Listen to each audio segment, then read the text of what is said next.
If you're a contractor in the construction industry who subcontracts work to other businesses, you must register for CIS. This applies whether you operate as a company, partnership or a sole trader.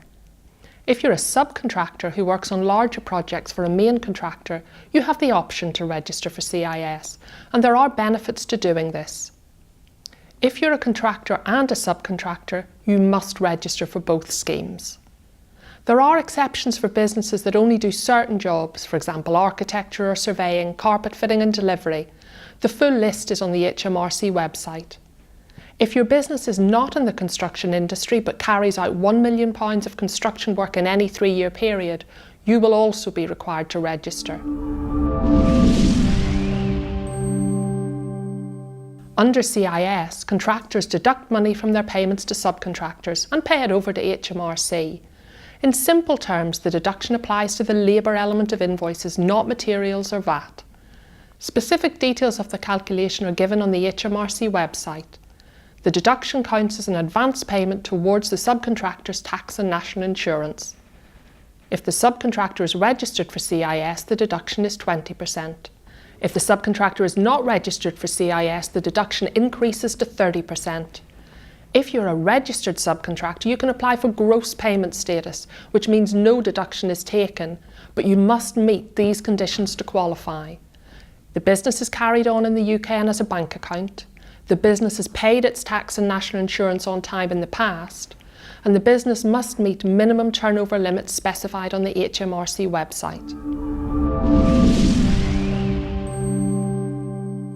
This should be done before you start to pay anyone as an employee or a subcontractor.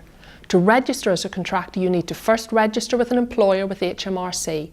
This can be done online, and HMRC will then issue you with a PAYE employer reference and an accounts office reference. Using these references, you can register online for the CIS scheme.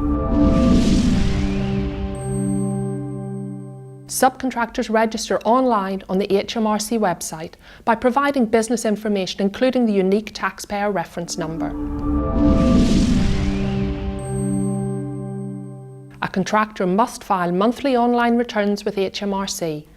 These show which subcontractors have been employed in the month and the deductions taken from their invoices. Within 14 days of the end of each month, you must do 3 things. Firstly, provide a statement to each subcontractor showing the payments made and the amounts deducted. Secondly, file an online return with HMRC showing all the subcontractor payments made in the month. And finally, pay over the deductions made to HMRC. You get 3 extra days to pay if the payment is made electronically. Sole traders and partnerships submit details of the tax that's been deducted during the tax year when they submit their annual self-assessment tax return. HMRC will then adjust the amount of tax to be paid to take account of the CIS deductions. Limited company subcontractors submit their CIS deduction information to HMRC monthly, together with their payroll tax information. The CIS deductions are used to reduce the monthly payroll tax amount, which is then paid as usual. If you have any questions, please get in touch with us at Jon Davies Accountants. We'd love to help.